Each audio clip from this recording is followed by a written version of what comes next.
Bueno, la competición para mí lo es todo, significa todo, es mi vida. La competición es parte de mi ADN.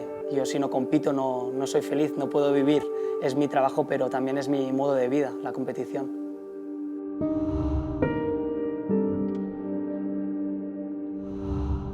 You know, racing it's a lifestyle. It's the only thing I've ever known and the only thing I ever want to do. I think if I can, I'll be riding bikes and racing until the day I die. A competição para mim é, mais do que tudo, é um estilo de vida. Desde que eu me lembro que sou uma pessoa muito competitiva, desde pequenino que me identifico muito em competir, mesmo fora do desporto. Sempre fui uma pessoa que foi sempre habituada a ir até ao limite e a dar cada vez mais de si em tudo. Bueno, la competición hoy en día es mi vida.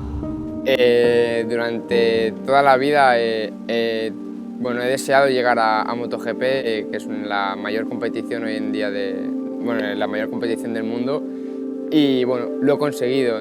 Bueno, ser piloto de MotoGP sí es un sueño para todo el mundo que quiere ser piloto, es el mayor reto, ¿no? Todo el mundo sabe que es difícil, incluso yo pensaba que no iba a llegar.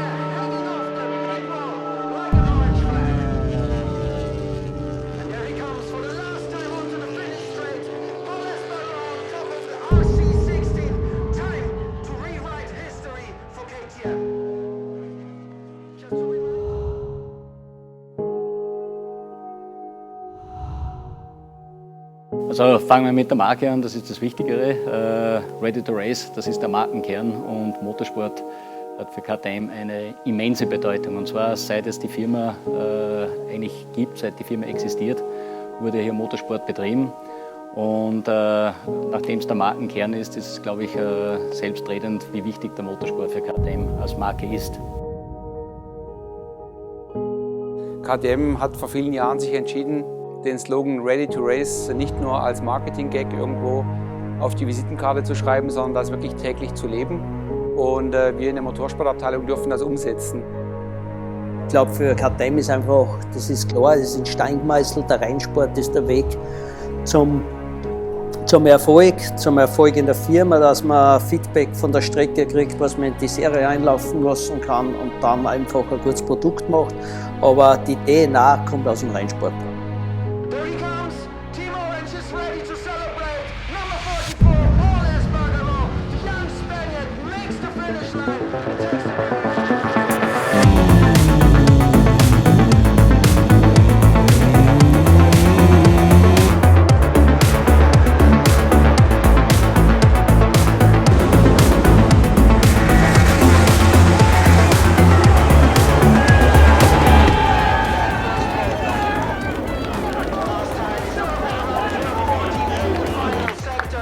Ja, MotoGP ist natürlich die Königsklasse aller Motorrad-Rennsportarten. Wenn an so einem Rennsonntag einfach vor dem Rennen die letzten 20 Minuten kommt eigentlich immer wieder das Gefühl im Bauch rauf, als wie wenn man selber am Start steht, also wie man aktiver Rennfahrer war. Man ist nervös, man kann eigentlich nicht viel wie soll ich sagen, essen oder trinken in der Phase. Also man ist einfach nervös, angespannt, man hofft, dass es gut geht und dass man eine gute Performance abliefert. Und ich glaube, diese Power oder diese ganzen Gefühle und Emotionen, die da einfach stattfinden an so einem Rennsonntag, das widerspiegelt sich einfach in einem ganzen Team. Also man sucht sich die richtigen Leute, die richtigen Mechaniker. Man muss das spüren bei den Leuten auf der Strecke, die arbeiten. Das muss ein Feuer brennen. Und das ist auch das, was die Marken ausmacht. Ja, es ist nicht so, dass wir im Offroad-Sport wirklich, man kann sagen, Jahrzehnte Erfahrung haben.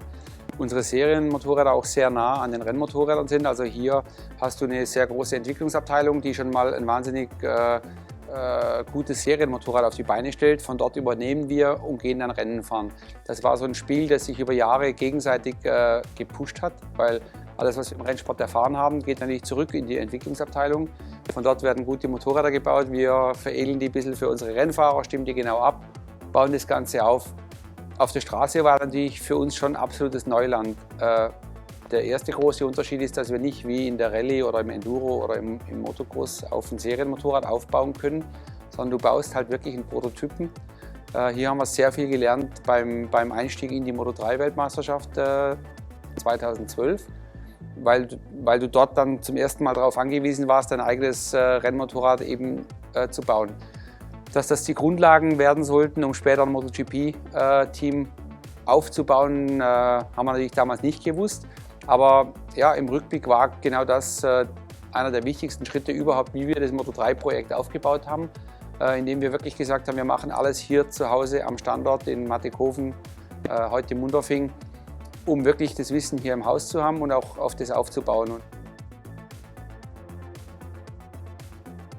Naja, dass das kein Walk in the Park wird, das wussten wir von Beginn weg. Und dass es sehr, sehr schwierig wird, haben wir speziell im ersten Jahr gesehen.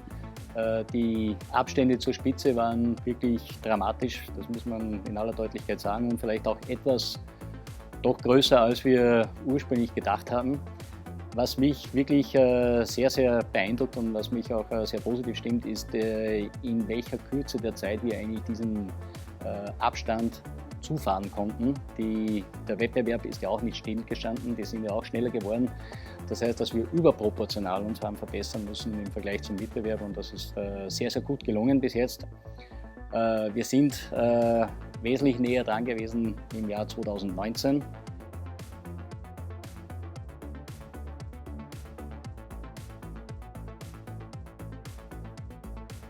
Das Projekt ist eigentlich für mich, 2015 bin ich zu KTM dazugestoßen, da war es sehr jung. Das war schon ein ganz riesiger Berg, der man da vor sich sieht, weil ich war zu der Zeit vorher die Jahre eben schon 11 Jahre in der Klasse mit anderen Herstellern auch.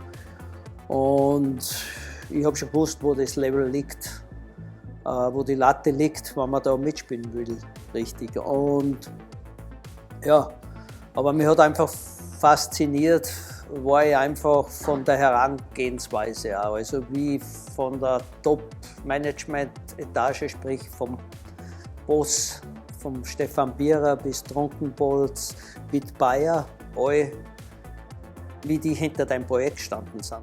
Vom ersten Moment habe ich gespürt, die sind ja voll mit Herzblut in der Sache da drin. Und ja, das macht dann natürlich Sachen leichter, wenn man mal da losstartet, wo eigentlich nichts da war. Und man hat aber im Haus schon gesehen, es sind sehr gute Leute, sehr gute Techniker, gute Ingenieure, gute Typen, die keine Angst haben, so ein Projekt voranzutreiben. Und das waren dann schon einmal Monate, wo man in der Nacht schon öfter mal wach wird im Bett und sich denkt, boah, wie sollte man das und das in der Zeit jetzt hinkriegen? Und ich habe gewusst, 2 Jahre von einem weißen Blatt Papier, das wird eine ganz harte Nummer, weil es ist ja nicht nur, dass wir ein Motorrad gebaut haben, wir haben einfach eine Struktur, eine Rennstruktur, wo nichts da war, aufbauen müssen, vom Personal angefangen bis zur Logistik, bis die ganzen, der Motorsport, in dem wir jetzt sitzen, oder einfach, es war nichts da. Und das waren schon harte Nummern, da haben schon einige Leute wirklich viel gearbeitet und sie wirklich reingehauen da.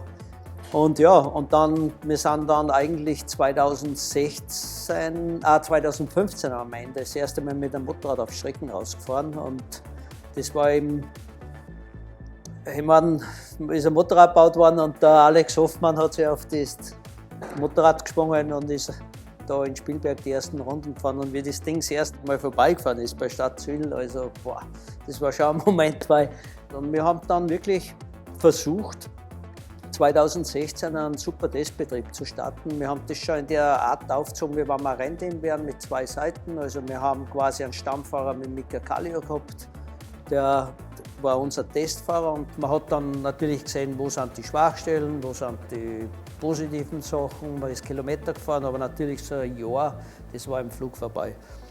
Und ist klar, dann ist es ernst geworden, dann haben wir Rennen fahren müssen.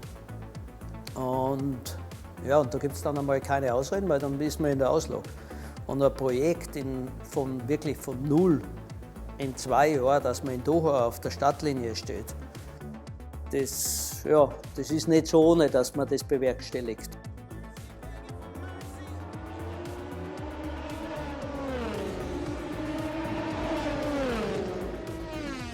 Sind auch in der Startaufstellung brav auf die letzten 2 Plätze da gestanden in Doha. Und ich weiß noch, das war der Peter und jeder, der Stefan Bierer. Und wir haben halt, ja, du schaust halt dann nach vorne in das Meer von Leuten und die Startaufstellung, wo die ganzen Gridgirls mit den Schirmen und Fotografen und Presse und alles ist, denkst du, boah, das ist schon weit bis zur ersten Startreihe da vorne. Und der Peter hat auch gesagt, es wird einmal der Tag kommen, da schauen wir wieder von der anderen Richtung zurück. Und da muss ich sagen, das war so ein Moment, das war ein super Start einfach von dem Projekt, wo man dann wirklich sagt, okay, jetzt geht's los.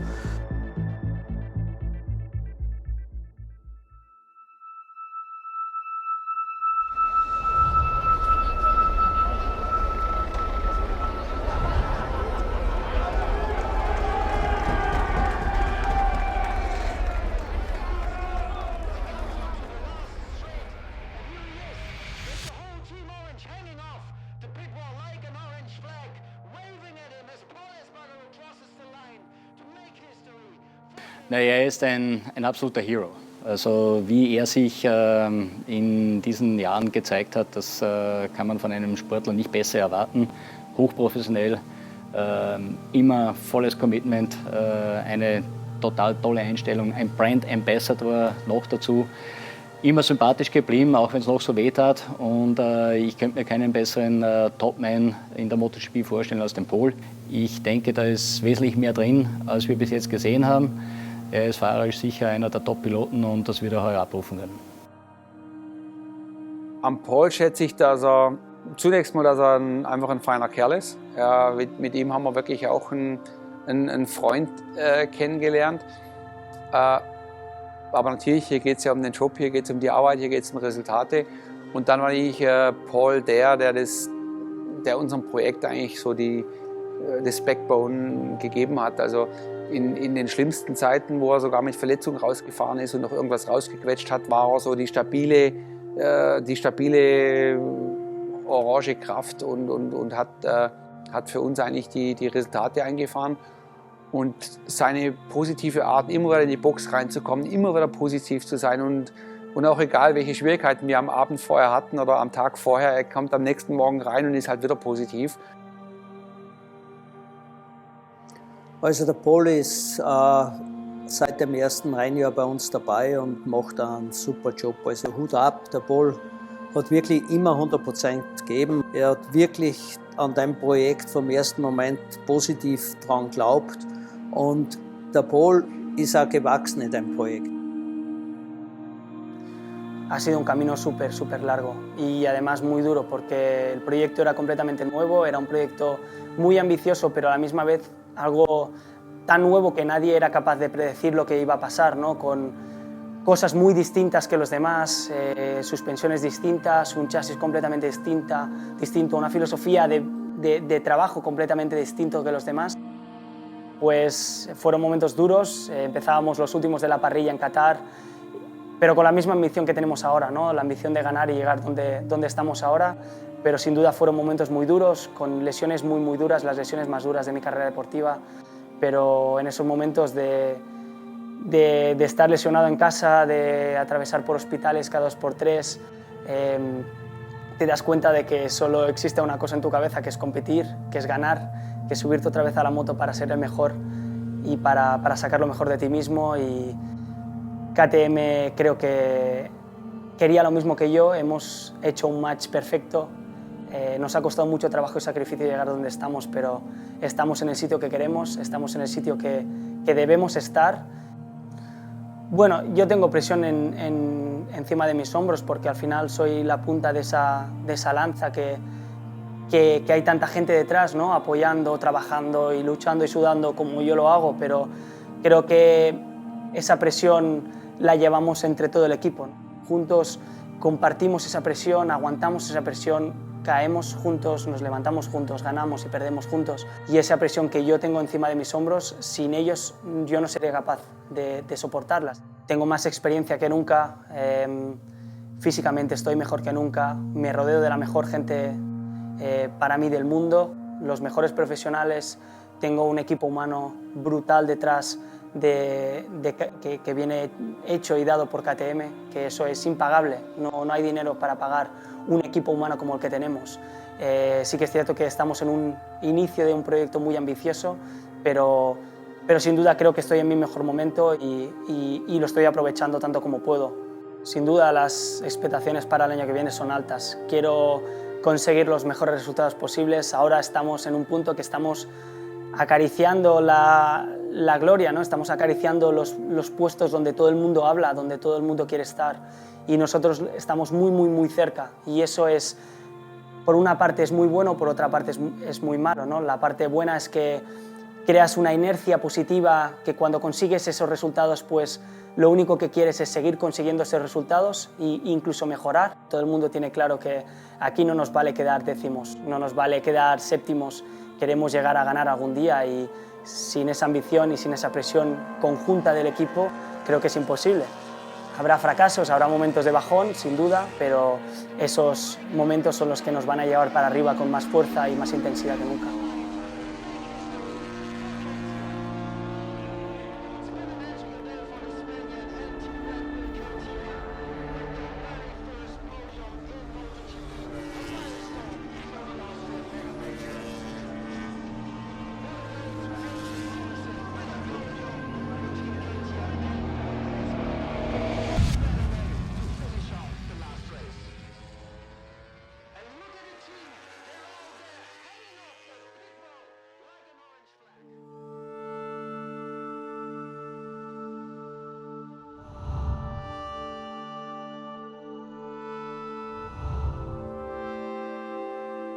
Ja gut, beim Breit wissen wir, dass er weiß, wie man Rennen gewinnt. Und das ist eine ganz wichtige Eigenschaft eines Motorradsportlers, eines Motorradrennfahrers.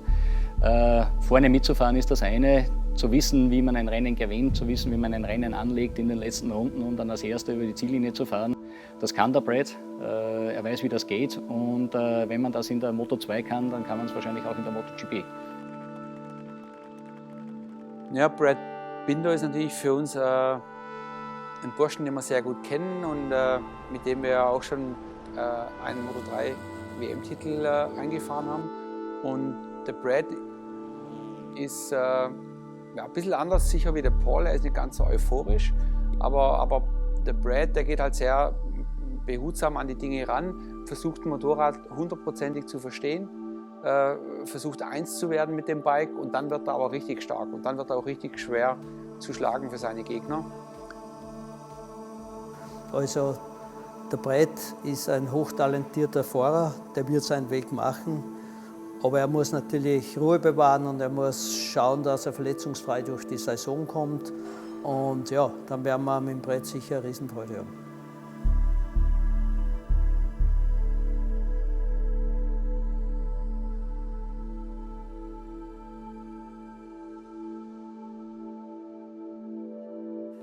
My journey, I think, has been quite different to most. I wanted to do enduro and motocross, or I can't remember exactly which one, but basically I wanted a motocross bike.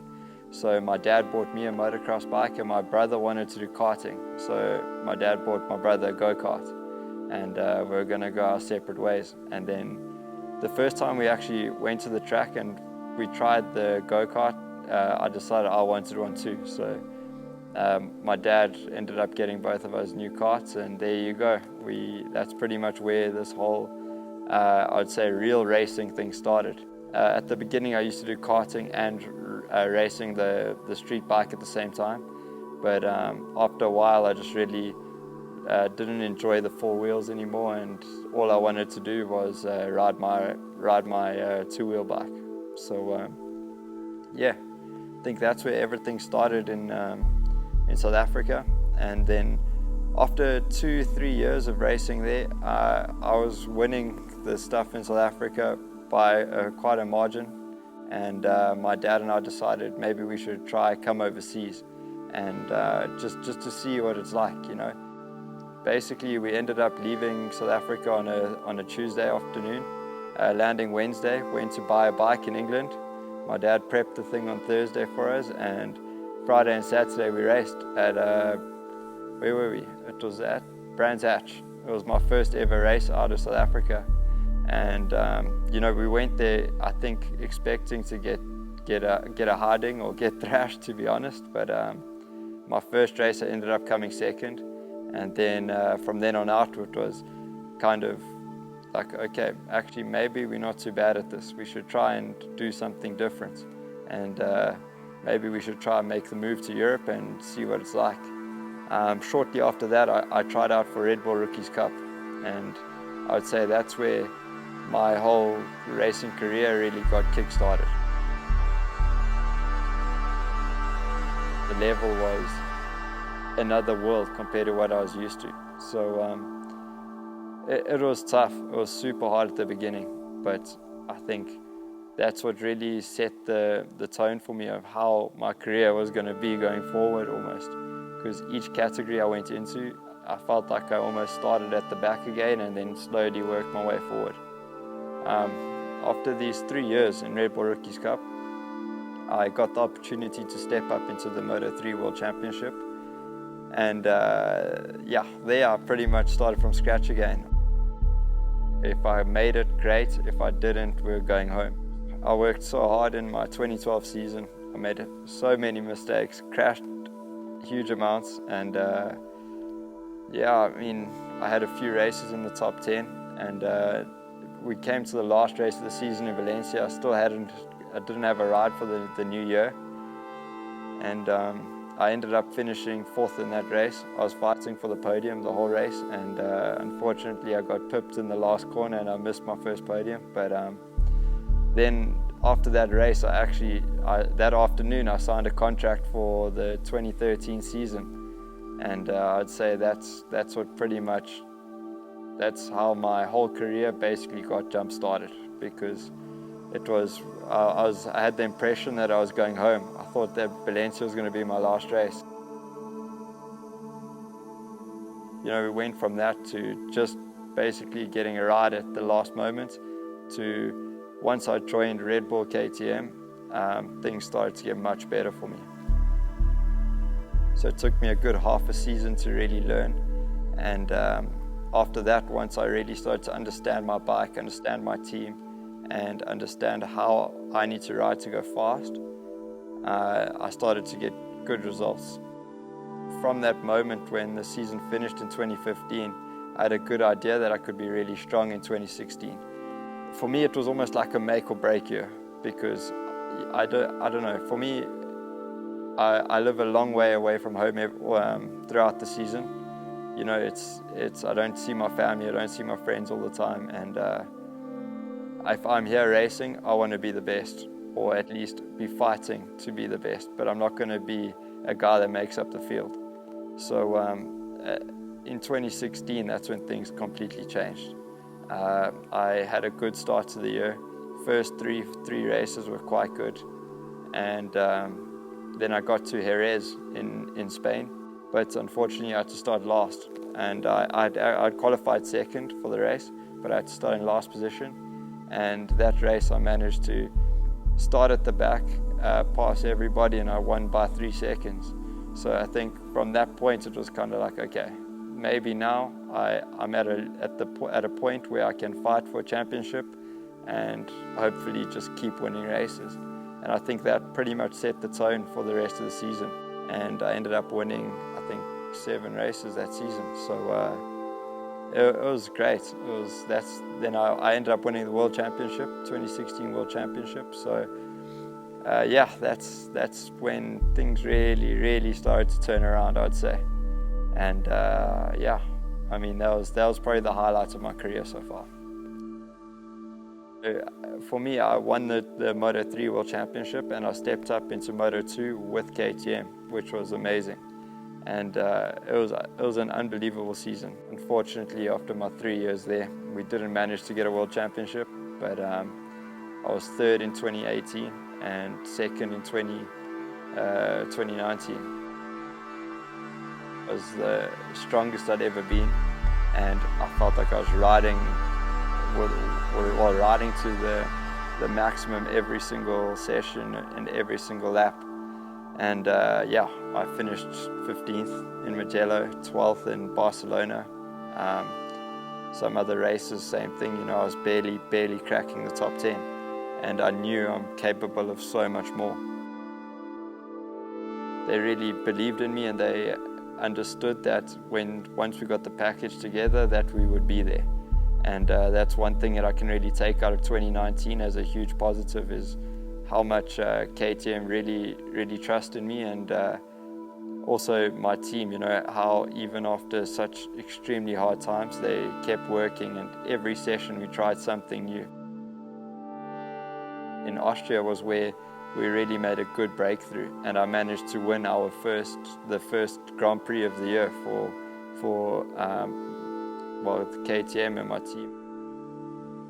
From then on, I was on the podium almost every weekend, and I managed to win five races that season. The last 3 races, I won all 3 of them in a row. To start where we did and to finish the way we did, it just shows you the power of a factory, and how amazing or how quickly things can change. I think we closed about 75 points or something the second half of the season, and to lose by 3 points really sucked. But I mean, at the end of the day, that's what it is, and we had a great year nevertheless. And I think going forward, the hard times at the beginning of 2019 have made me a much better rider. And going forward, I think it's definitely given me a good advantage in my career so far. Your preparation, your nutrition, you know, your resting, you've got to do everything that one step better. And you know, I feel like I'm trying to not leave one stone unturned. I'm trying to get it all in as quick as possible. And yeah, let's see. One thing that's of course in the back of my mind is there's a lot of, I wouldn't say pressure to perform, but it's, you know, there's so many people behind you. There's the whole factory. I mean, the only reason people enter races, enter any form of motorsports in general, is to win. And having someone like KTM who pretty much clean up in anything they enter, you know, they expect nothing less from their MotoGP team. And yeah, I mean, if you see the progress they've made this year, it's awesome. But you know, I'm sure they expect even more this year coming, and understand how things work. And with KTM, they're 100% there to win. So that's one pressure in its own. You know, you've got this huge manufacturer behind you, and more than anything, you know, I want to give them the results that they deserve. The faster I learn, the quicker the results will come. And in that way, you know, I just need to stay focused, keep my head up when times are tough, and I know one day I'll be able to fight for this.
Naja, grundsätzlich muss man sagen, dass so ein erfahrener Mann wie Hervé Boncharal eine Bereicherung für jedes Werksteam ist. Und ihn von Yamaha zu KTM zu bringen, war natürlich für uns schon ein Art Ritterschlag.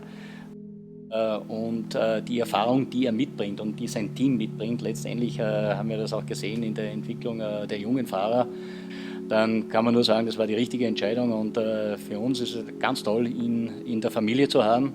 Und wir wissen, dass hier vieles drinnen sein wird. Die Fahrerpaarung ist eine durchaus starke und auch interessante mit dem Rookie Iker Lecuona, mit dem mittlerweile etwas an MotoGP-Erfahrung habenden Miguel Oliveira, der ein Ausnahmetalent ist. Also das wird sicher spannend.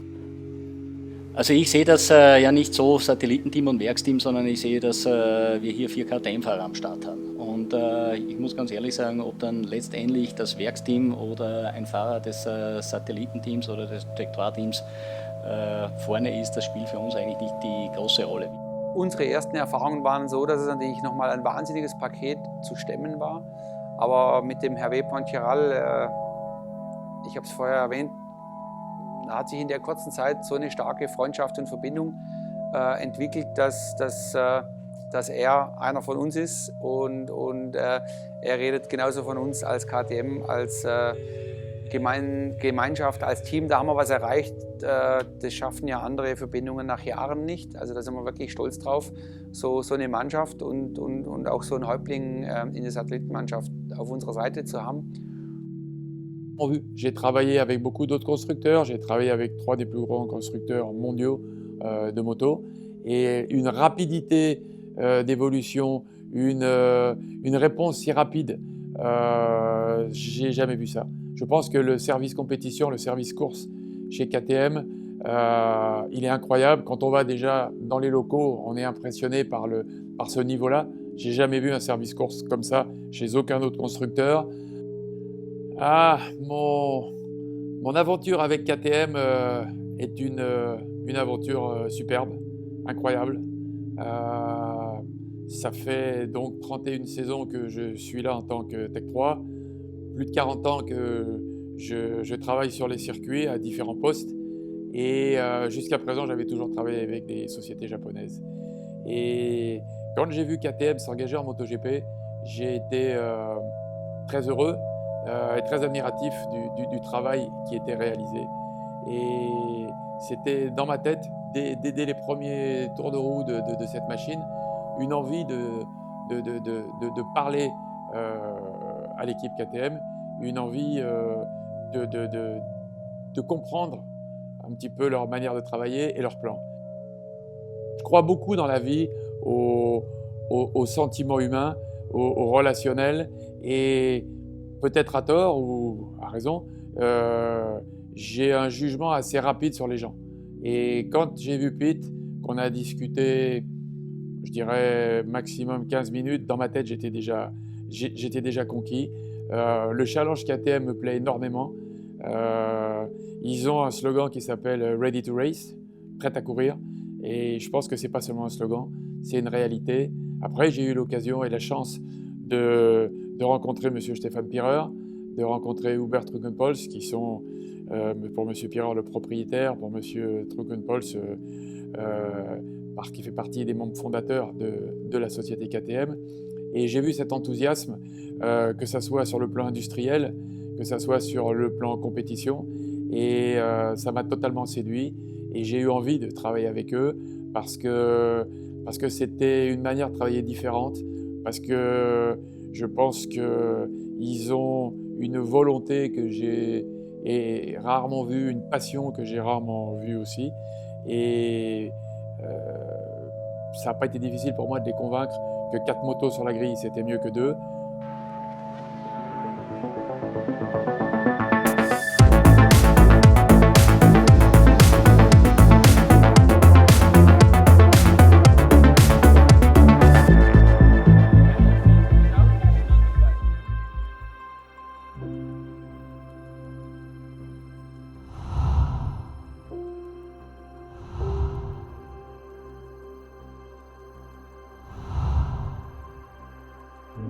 Ja, Miguel, der wird das Werksteam definitiv unter Druck setzen. wobei wir ja das Thema Werksteam und Satellitenteam ein bisschen anders bewerten wollen. Und wir versuchen ja alle 4 Fahrer auf das gleiche Material zu bringen, um dann auch, und da gibt es dann auch kein ganz klares Ranking, dass das eine Team bekommt das ganze Material und das andere Team dann, wenn mehr Material kommt, sondern nach dem Ranking der Fahrer wird es dann neues Entwicklungsmaterial geben. Also alle Fahrer werden mit dem gleichen Material losstarten. Wenn es dann aber ein Teil in der Hektik und in der Fertigung nur einmal gibt, dann bekommt es der von den 4 Fahrern halt an der besten Position im WM-Ranking ist. Das weiß der Miguel und der wird natürlich versuchen, auch diese Chance zu nutzen und einmal der Fahrer zu sein, der vielleicht irgendeinen Teil zuerst bekommt und einfach das Werksteam unter Druck setzen möchte. 2019, ça a été nos débuts avec Red Bull KTM, mais ça a été aussi nos débuts avec Miguel Oliveira. Et on a découvert un jeune pilote vraiment très intéressant, très sympathique bien évidemment, mais qui a découvert le MotoGP de la bonne manière. Et on a vraiment vu tout au cours de la première partie de la saison une montée en puissance. On a vu que Miguel était de plus en plus compétitif. On a vu que quand on a reçu des évolutions, il a fait une course superbe à Spielberg sur le circuit pour le Grand Prix national de KTM. Avec Miguel, on a fini 8e, c'était notre meilleur résultat de l'année et on était vraiment confiants pour la suite du championnat, vraiment confiants. Malheureusement, à l'épreuve suivante en Angleterre, Miguel a été blessé suite à un contact avec un autre pilote. Il a eu des gros dégâts dans son épaule. On a essayé de continuer, mais il n'a jamais pu rouler comme il sait rouler, comme il peut rouler quand il est en pleine possession de ses moyens. Il a été décidé qu'on arrête la saison après le Grand Prix d'Australie pour qu'il se fasse opérer. Il a été bien opéré, mais on a vu que la blessure était importante et il fallait vraiment faire l'opération à ce moment-là. Sans ça, il n'aurait pas été capable de commencer le championnat 2020 dans des bonnes conditions.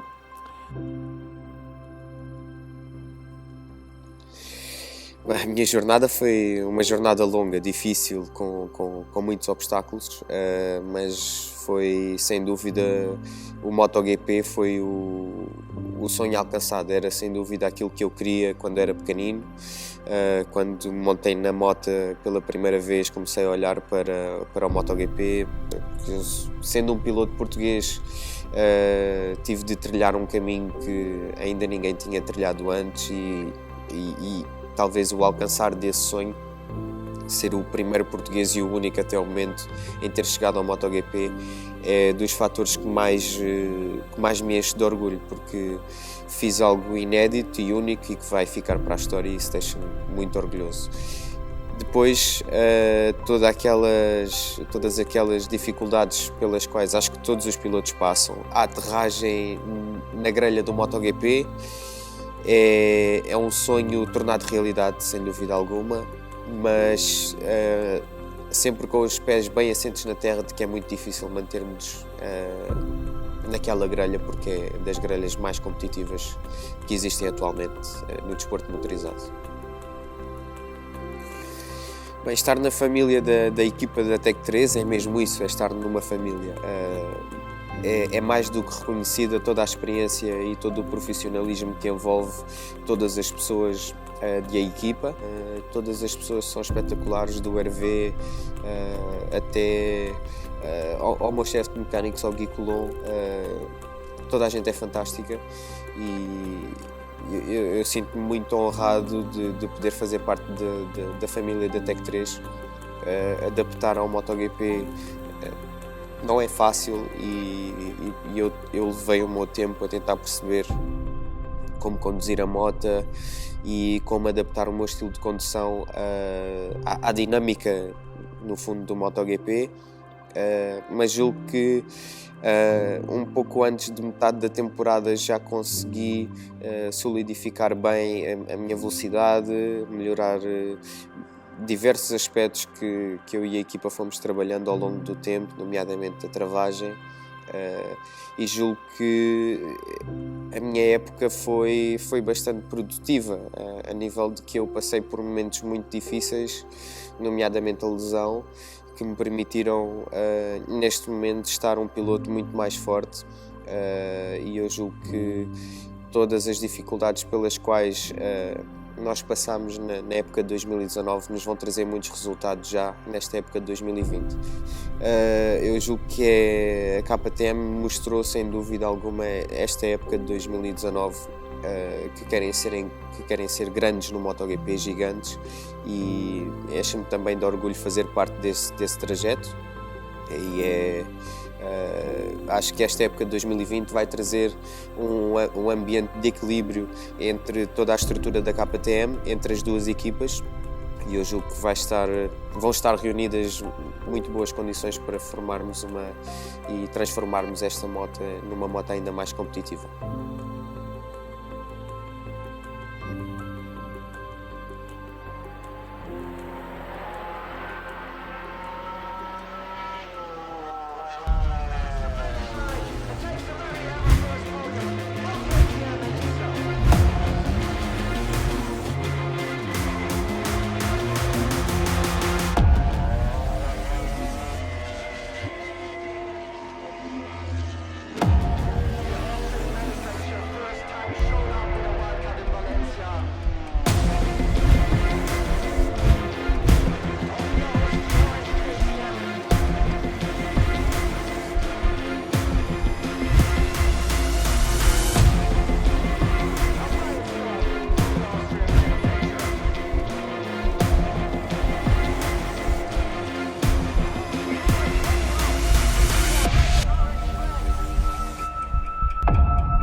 Also ich muss sagen, die Leistung und die Performance des Iker Lecuona in Valencia, die hat mich zutiefst beeindruckt. Ich habe Gelegenheit gehabt, dem letzten Rennen live beizuwohnen. Bin am Samstag dann in das Infield gegangen und habe den Iker zugeschaut beim Fahren. Und das hat sich angefühlt oder hat ausgeschaut, als ob der schon etliche Rennen am Buckel hätte auf einem MotoGP-Bike. Der ist das erste Mal drauf gesessen. Also ich war schwerstens beeindruckt, wie sich der junge Mann da geschlagen hat. Und wenn man nur das als Gradmesser oder als Indikator sieht, welches Potenzial Iker hat, dann glaube ich, dann ist etliches zu erwarten von ihm und die eine oder andere Überraschung sollte möglich sein. Na, grundsätzlich haben wir mal die Situation, dass wir 3 sehr namhafte Fahrer schon auf unseren Bikes haben und der Iker jetzt als absoluter Rookie der Klasse und ja, schon vielleicht der ist, der erstmal am meisten Zeit auch, glaube ich, hat, da sich zu entwickeln. Was wir jetzt aber da in Valencia gesehen haben, wie er da als ja, Kaltstart-Wildcard-Fahrer da reingerutscht ist und wie er sich auf dem Bike bewegt hat, hat er schon die Erwartungen gleich mal alle bei weitem übertroffen. Also mir scheint schon ein Naturtalent für ein MotoGP-Bike auf der Bildfläche zu sein. Also da sind wir schon sehr glücklich, dass wir uns für ihn entschieden haben. Iker Lecuona, je le suis depuis 2 ou 3 ans qu'il est en championnat du monde Moto 2. Et j'ai vraiment été séduit par son côté jeune chien fou, mais avec beaucoup de talent, avec beaucoup d'agressivité, mais c'est positif, c'est l'agressivité positive, beaucoup d'envie et beaucoup de talent. J'ai vu notamment sa course au Grand Prix de Thaïlande, quand il s'est battu notamment avec Brad Binder, et c'est un lion.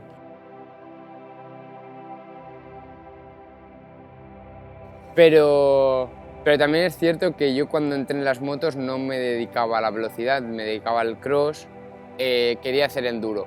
Lo que más me gustaba era hacer enduro y mi padre me metió para hacer el Dakar con él y bueno, al final era su sueño, creo que a mí también me gusta y es uno de mis objetivos el día de mañana.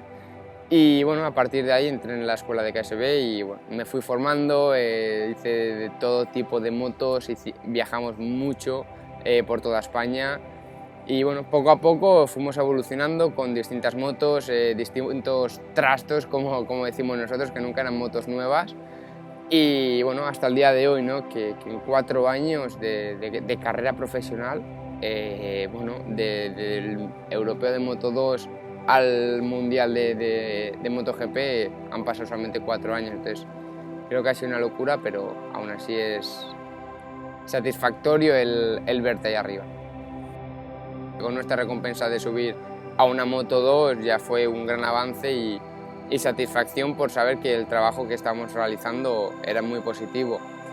Luego ya cuando subimos al Mundial ya fue una locura porque con 16 años era el piloto más joven. Luego ahora con MotoGP creo que ya ha sido la revolución, ¿no? O sea, piloto más joven de la historia española, tercero de la historia. Y cuando me subí a la MotoGP flipé porque no se terminaba la potencia. Me acuerdo que estaba acelerando en la contrarrecta y en la recta incluso, y hasta la tercera vuelta no vi las luces del dashboard. Era como el miedo de romper el motor, porque subía y cada vez corría más y no te explicabas el cómo en segunda o tercera ibas a 200, no me entraba en la cabeza.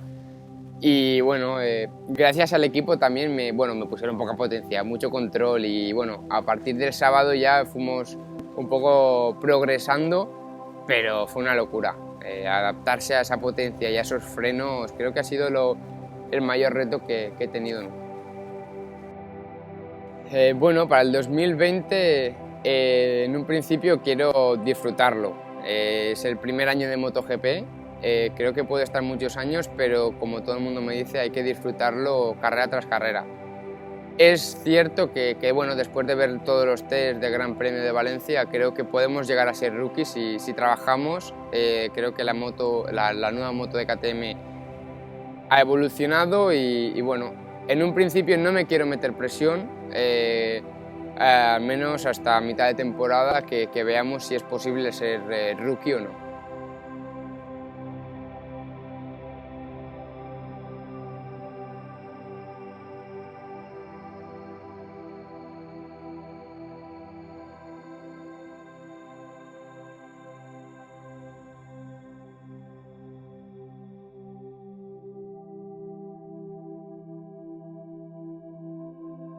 Für 2020 ist die Erwartungshaltung natürlich diejenige, dass wir noch näher dran sind, und das wäre natürlich alles eine falsche Bescheidenheit, wenn wir hier sagen würden, wir wollen Top 10 und das genügt uns. Wir wollen natürlich weiter ran, und es wird schwer zu sagen sein, was wir im Endeffekt erreichen, aber das eine oder andere Top-5-Resultat sollte 2020 drinnen sein. Ich erwarte mir schon ganz klar, dass wir einen Anspruch unter den ersten 10 haben bei jedem Rennen.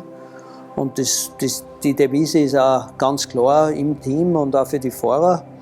Und ja, also wenn unsere Fahrer fit sind, glaube ich, ist das ein Ziel, was wir erreichen können. Was dann rauskommt, ich meine, da kann man jetzt einmal spekulieren, aber man muss ganz klar sagen, nach vorn gibt es kein Limit. Aber unter die ersten 10 wäre schon ein Ziel, in der WM zu kommen. En 2020, il y aura 4 motos aux mêmes spécifications. Les 4 pilotes seront traités de la même manière sur le plan technique. On a, je pense, une belle équipe avec 2 pilotes qui ont de l'expérience, 2 pilotes qui sont des jeunes pilotes qu'on appelle rookies. J'ai toujours eu une équipe qui était un peu comme une famille. Et là, je me retrouve rentré dans une autre famille. Et franchement, c'est un plaisir de travailler avec des gens comme ça, d'échanger. On a des valeurs communes, on est tous européens et on a vraiment envie de montrer qu'une moto avec des choix techniques différents, avec un châssis différent, avec des suspensions différentes qui sont vraiment l'ADN de KTM, on peut arriver à battre les plus gros constructeurs mondiaux qui ont beaucoup plus d'expérience. J'y crois, à nous de le prouver. Naja, die größte Lektion, die habe ich eigentlich ganz früh im Rennsport in meiner eigenen Karriere erlebt. Wenn du jeden Tag aufstehst, in den Spiegel schaust und dir eine ganz ehrliche Antwort gibst, will ich das mit maximaler Kraft erreichen, was ich da jetzt vorhabe, dann kommt da irgendwann ein Ergebnis. Und MotoGP zerlegt in alle Einzelteile, was wir jetzt wirklich gemacht haben, läuft halt wieder genau auf das raus, dass man mit nur mit harter Arbeit diesen Erfolg ernten wird, aber ihn auch erreichen wird. Da bin ich hundertprozentig davon überzeugt.